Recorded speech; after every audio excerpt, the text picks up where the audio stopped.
Вот сейчас на меня налетят хейтеры и скажут, зачем ты наращиваешь на такой поврежденный ноготь, дай ему сначала срасти, отдохнуть.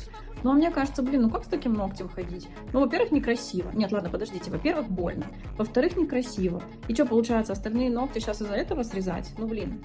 Поэтому я решила нарастить. Единственный момент это, блин, если вдруг нарощенный ноготь в этот раз сломается, то будет, ну, капец, как больно, прям, ну, капец.